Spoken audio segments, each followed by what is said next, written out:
নমস্কার দর্শক বন্ধুরা, এই মুহূর্তের একাধিক গুরুত্বপূর্ণ খবর আপনাদের সামনে তুলে ধরতে চলেছি, তাই অবশ্যই পুরো ভিডিওটি মন দিয়ে দেখুন। তাহলে চলুন শুরু করা যাক মূল ভিডিওটি। 1 নম্বর, অভিষেক বন্দ্যোপাধ্যায়ের পরিবারের বাসভবন শান্তিনিকেতনে হামলা। অভিযোগ, মঙ্গলবার সকালে অজ্ঞাত পরিচয়ের এক ব্যক্তি বাইকে করে ওই বাসভবনের সামনে আসেন। তারপর ওই বাড়ি লক্ষ্য করে বার দুয়েক ইট ছোড়েন। এই হামলায় অভিষেকের বাড়ির দোতলার একটি ঘরের জানলার কাজ ভেঙে যায় বলে অভিযোগ। গোটা ঘটনার কথা অভিষেক তার এক্স হ্যান্ডেলে জানান। ঘটনার সিসিটিভি ফুটেজও পোস্ট করেন অভিষেক। পাশাপাশি রাজ্যের আইন শৃঙ্খলা নিয়েও প্রশ্ন তোলেন তিনি। এক্স হ্যান্ডেলে অভিষেক লেখেন, বাংলাকে যে অবস্থায় নামিয়ে আনা হচ্ছে তা দেখে আমি স্তব্ধ, মর্মাহত এবং গভীরভাবে উদ্বিগ্ন। ভাবা যায় অভিষেক বন্দ্যোপাধ্যায় এই কথা বলছে। তৃণমূলের আমলে, তৃণমূলের অত্যাচারে মানুষ যেভাবে অস্বস্তিকর পরিবেশে ছিল, সেইখান থেকে স্বাভাবিক তাদের মধ্যে ক্ষোভ জন্ম নেয়ার, এবং তার পরিপ্রেক্ষিতেই এই হামলা বলে মনে করছে বিজেপির অন্দরমহল। দেখার বিষয় এই যে পরবর্তীতে এই মামলায় কদ্দূর এগোয়। চলে আসি পরের গুরুত্বপূর্ণ খবরে। এবার আরও বিপদে অভিষেক বন্দ্যোপাধ্যায়। নিয়োগ দুর্নীতি মামলায় আগেই গ্রেপ্তার হয়েছিলেন তাপস মণ্ডল। আপাতত জামিনে মুক্ত হয়েছেন তিনি। এবার সেই অভিযুক্তই ফাঁস করলেন একাধিক তথ্য। তার অভিযোগ কি? তার অভিযোগ, নিয়োগ দুর্নীতির মূল মাস্টারমাইন্ড অভিষেক বন্দ্যোপাধ্যায়। আর এই সবটা মমতা বন্দ্যোপাধ্যায় জানেন বলে তিনি জানিয়েছেন। টিভি9 বাংলাকে দেওয়া একান্ত সাক্ষাৎকারে তিনি পরিষ্কারভাবে সমস্ত উত্তর দিয়েছেন। টিভি9 বাংলার তরফে জিজ্ঞাসা করা হয়েছিল, কত টাকা আপনার মাধ্যমে কুন্তলের কাছে গিয়েছিল? তখন তাপস মণ্ডল বলেছেন, মোট 19,44,50,000 টাকা। এরপরেই প্রশ্ন ছিল, এটা কি ধাপে ধাপে গিয়েছে না একবারে? তাপস মণ্ডল বলেন, 16 থেকে 21 পর্যন্ত ধাপে ধাপে টাকা গিয়েছে। নগদে কুন্তলকে হাতে দেয়া হয়েছিল। তাপস মণ্ডল আরও বলেন, আমি একটা ডায়েরি মেনটেন করতাম। ওকে বলেছিলাম যত টাকা নিয়ে যাবে ওটা লিখে রাখবে। আবার যখন কেউ টাকা দিতে যেত ওই ডায়েরির সঙ্গে করে নিয়ে যেত। কুন্তল সই করে টাকা নিত। 19,44,50,000 টাকা কুন্তল রিসিভ করত। এরপরেই টিভি9 বাংলার প্রশ্ন ছিল, এই টাকা শেষমেশ কোথায় যেত? তখন তাপস মণ্ডল বলেছেন, এই টাকা কাকুর কাছে যেত।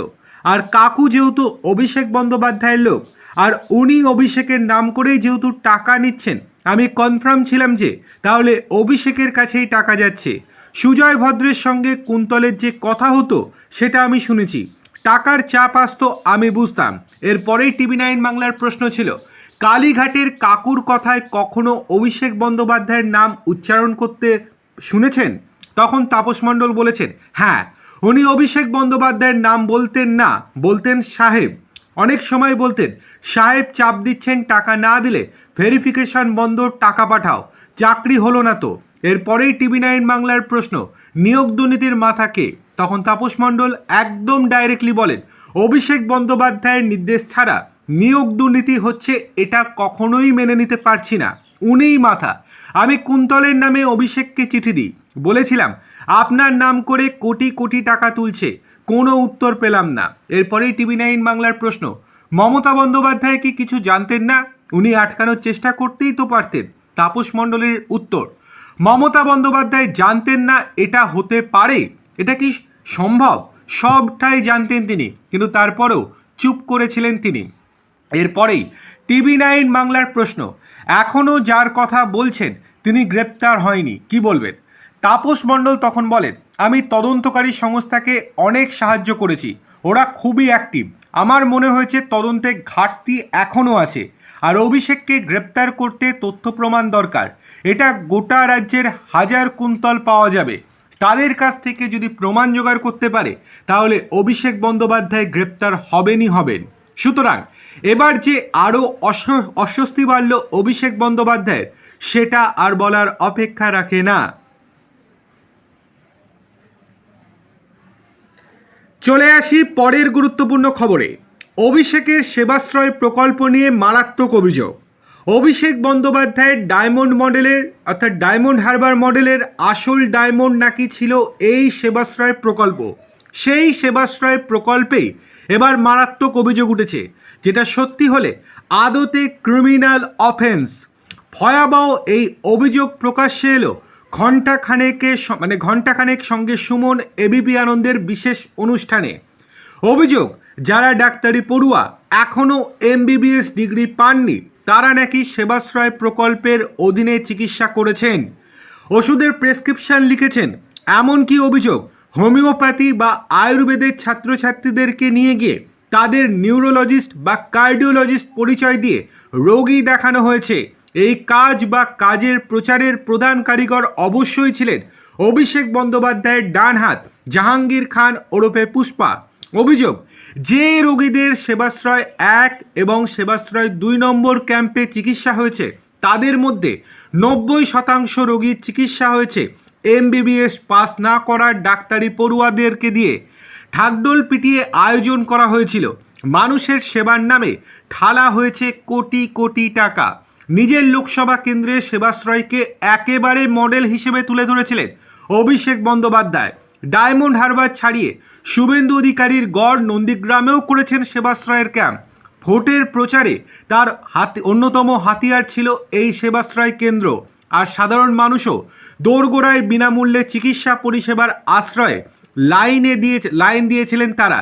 কিন্তু চিকিৎসা দেওয়ার নামে আসলে কি হতো অভিষেক বন্দ্যোপাধ্যায়ের সেবাশ্রয়ে? চিকিৎসার নামে আসলে কি পেয়েছেন রোগীরা? একে একে মুখ খুলেছেন চিকিৎসকেরা, যারা একটা সময় মানুষের প্রকৃত সেবার স্বার্থে সেবাশ্রয়ের সঙ্গে যুক্ত ছিলেন। পশ্চিমবঙ্গ আইএমএ চিকিৎসক এবং যুগ্ম সম্পাদক রঞ্জন ভট্টাচার্য বলেন, লক্ষ্য করছিলাম যে গাড়িগুলো পাঠানো হতো সেগুলো আইপ্যাকের নামে। রোগীদের দেওয়ার জন্য যে ওষুধ দেওয়া হতো সেগুলো প্রথিতযশা কোনো কোম্পানির নয়।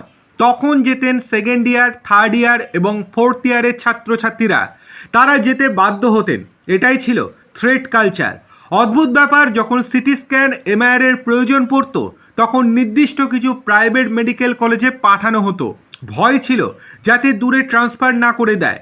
আশা ছিল যদি কাছাকাছি ট্রান্সফার হয়, এই কারণে আমরা যেতে বাধ্য হতাম। কিন্তু এতে আখেরে আমাদের ক্ষতিই হয়েছে।